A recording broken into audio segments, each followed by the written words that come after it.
Assalamualaikum warahmatullahi. Kita masuk ke topik yang kedua, iaitu bidang pembelajaran 2, nutrisi dan teknologi makanan. Baik, untuk topik 2.1, gizi seimbang dan nilai kalori.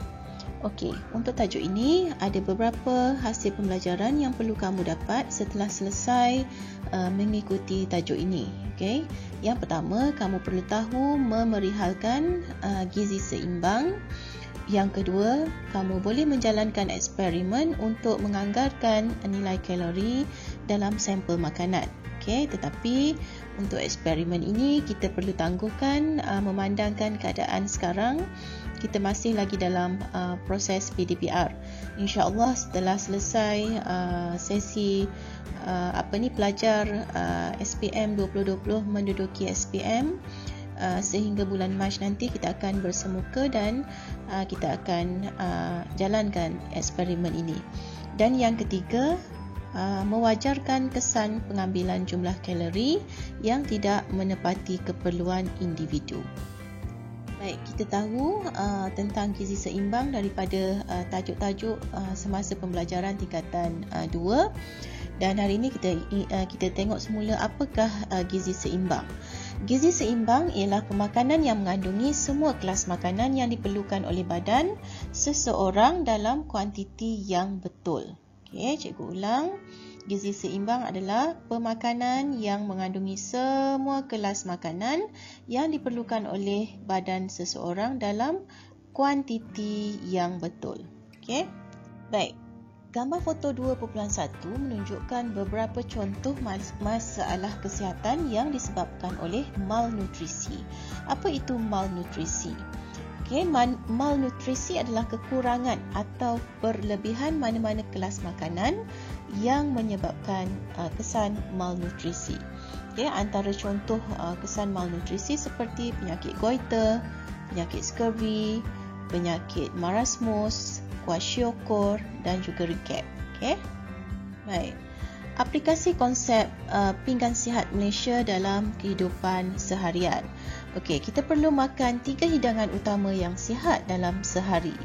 Okey, kita perlu juga makan 1 hingga 2 snack yang sihat di antara waktu makan jika perlu. Dan lebihkan pemakanan makanan berbiji. Kurangkan makanan bergoreng dan juga bersantan. Seterusnya, makan makanan yang dimasak di rumah lebih kerap. Okay, terutamanya dalam waktu pandemik ini, masak sendiri di rumah dan kurangkan kita mencari makanan di luar. Baik, untuk nilai kalori makanan, apakah nilai kalori makanan? Nilai kalori ataupun tenaga bagi sesuatu makanan ialah jumlah tenaga yang dibebaskan daripada pengoksidaan atau pembakaran 1 gram makanan tersebut dengan lengkapnya.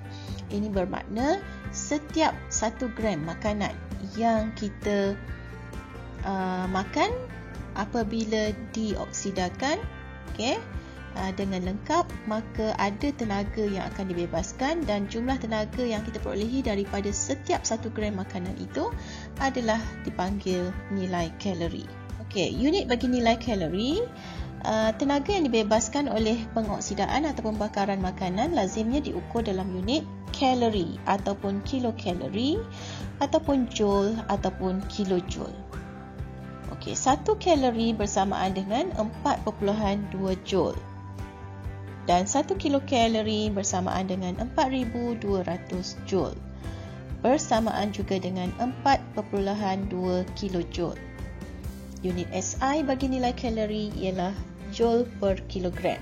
Pengukuran nilai kalori dalam makanan dilakukan dengan menggunakan radas khas yang dikenali sebagai kalorimeter bom. Ini adalah kalorimeter bom. Okey, 1 gram karbohidrat, 1 gram karbohidrat akan menghasilkan 16.7 kilojoule per gram tenaga, dan protein pun sama, karbohidrat dan protein bagi setiap 1 gram menghasilkan 16.7 kilojoule tenaga, manakala lemak menghasilkan 37.6 kilojoule tenaga. Okey, bermaksud 2 kali ganda, lebih kurang 2 kali ganda lebih tinggi berbanding karbohidrat dan juga protein. Baik, makanan yang berlainan dan anggaran kalorinya. Okey, kita tengok ya. Untuk gula, hampir 100% kandungan daripada gula adalah terdiri daripada karbohidrat.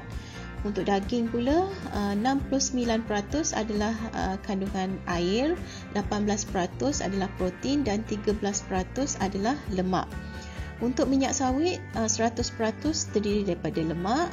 Beras pula 76% terdiri daripada karbohidrat, 14% ialah air, 8% ialah protein dan 2% ialah lemak. Okey, nilai kalori dalam makanan dapat ditentukan melalui kuantiti karbohidrat, protein dan lemak yang terkandung dalam makanan tersebut.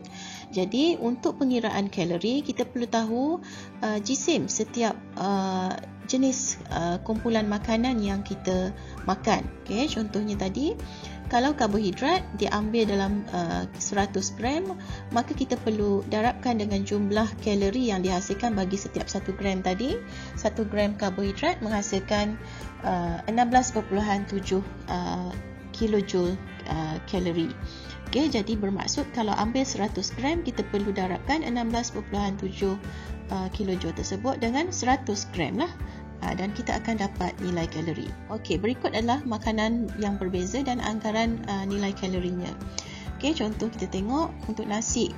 Okey, nasi putih, anggaran nilai kalorinya ialah 15.04 kilojoule bagi setiap gram nasi. Roti putih pula 10.6 kilojoule per gram. Gula kasar 16.5 kilojoule per gram. Untuk lemak, minyak sawit 38 kilojoule per gram, mentega 31.2 kilojoule per gram, daging ayam 8.27 kilojoule per gram, daging lembu 13.11 kilojoule per gram, kubis 0.34 kilojoule per gram dan juga timun 0.55 kilojoule per gram. Okey, apakah kesan pengambilan jumlah kalori yang tidak menepati keperluan individu? Selain mengamalkan gizi seimbang, jumlah kalori dalam setiap hidangan juga seharusnya menepati keperluan kalori individu tersebut untuk mengekalkan kesihatannya. Amalan pemakanan tidak sihat seperti waktu makan yang tidak sewajarnya menyebabkan masalah seperti malnutrisi, obesiti, anorexia nervosa, arteriosklerosis, diabetes mellitus, tekanan darah tinggi, trombosis, stroke, serangan penyakit jantung dan penyakit jantung. Antara masalah kesihatan punca dan kesannya. Kita tengok masalah kesihatan yang pertama iaitu obesiti. Okey, punca obesiti ialah pengambilan makanan yang tinggi nilai kalorinya secara berlebihan untuk jangka masa yang panjang. Kesannya pula ialah ia boleh meningkatkan risiko mengidap penyakit seperti diabetes mellitus, arteriosklerosis dan juga tekanan darah tinggi. Arteriosklerosis adalah keadaan di mana arteri kita tersumbat dengan kandungan kolesterol yang tinggi. Okey, kemudian anorexia nervosa ini adalah penyakit yang melibatkan masalah emosi juga. Boleh dikatakan masalah mental juga. Okey, iaitu berlaku akibat keengganan seseorang individu untuk makan kerana terlalu risau akan kenaikan berat badan. Okey. Kesannya ialah dia akan menghadapi masalah kesihatan seperti malnutrisi dan boleh membawa maut. Okey. Biasanya orang yang menghidapi anorexia nervosa ni merasakan diri dia terlalu gemuk. Okay, sedangkan keadaan dirinya memang sudah pun kurus lah. Okey, seterusnya masalah arteriosklerosis. Arteriosklerosis ialah sejenis penyakit yang berpunca daripada pemendapan kolesterol pada dinding arteri. Okey, dinding arteri kita sepatutnya dinding arteri yang sihat dia nipis dengan lumen yang besar, tapi apabila adanya mendakan kolesterol menyebabkan lumennya menjadi kecil. Okey, lumen arteri menjadi sempit dan menyebabkan tekanan darah tinggi dan boleh menyebabkan risiko penyakit jantung dan juga stroke. Seterusnya penyakit diabetes mellitus ataupun kencing manis. Dia puncanya akibat pengambilan makanan atau minuman yang tinggi kandungan gula untuk jangka masa yang panjang. Okey, ini akibatnya boleh menyebabkan menjejaskan penglihatan, merosakkan ginjal dan juga sistem saraf serta lukanya menjadi lambat sembuh. Penyakit yang seterusnya ialah penyakit tekanan darah tinggi. Ini berlaku akibat mengambil makanan tinggi kandungan garam untuk jangka masa yang panjang. Kesannya boleh menyebabkan risiko penyakit jantung dan juga strok. Okey, seterusnya corak pemakanan masyarakat Malaysia dan kesannya terhadap kesihatan. Okey, kesihatan badan manusia bukan sahaja diperolehi oleh pengambilan kesihatan badan manusia bukan sahaja dipengaruhi oleh pengambilan jumlah kalori yang menepati keperluan, tetapi juga bergantung pada corak pemakanan seperti waktu makan dan jenis makanan. Di Malaysia terdapat pelbagai jenis restoran, terutamanya restoran makanan segera yang beroperasi sepanjang masa. Kita tengok kesan makanan segera dan makanan rapuh. Okey, yang pertama sekali, gula berlebihan. Sekiranya diambil gula secara berlebihan boleh menyebabkan obesiti, kerosakan gigi, peningkatan risiko awal terhadap diabetes mellitus pada usia yang muda. Seterusnya, sekiranya makanan tersebut mengandungi pewarna dan pemanis tiruan, ini boleh meningkatkan risiko kanser, kemandulan, diabetes mellitus dan kerosakan hati serta ginjal. Okey, makanan yang tiada khasiat pula boleh menyebabkan malnutrisi. Ini antara makanan rapuh yang biasanya kalau kita ambil makanan rapuh kurang mengandungi khasiat. Okey, seterusnya pengambilan kafein dalam minuman bergas boleh menyebabkan susah tidur, kerisauan dan juga ketagihan. Dan sekiranya pengambilan makanan yang garamnya tinggi boleh menyebabkan tekanan darah tinggi, penyakit jantung dan juga kerosakan ginjal. Okey, jadi itu saja untuk topik kali ini. Kita jumpa lagi untuk tajuk keperluan nutrien oleh tumbuhan dalam siri yang seterusnya.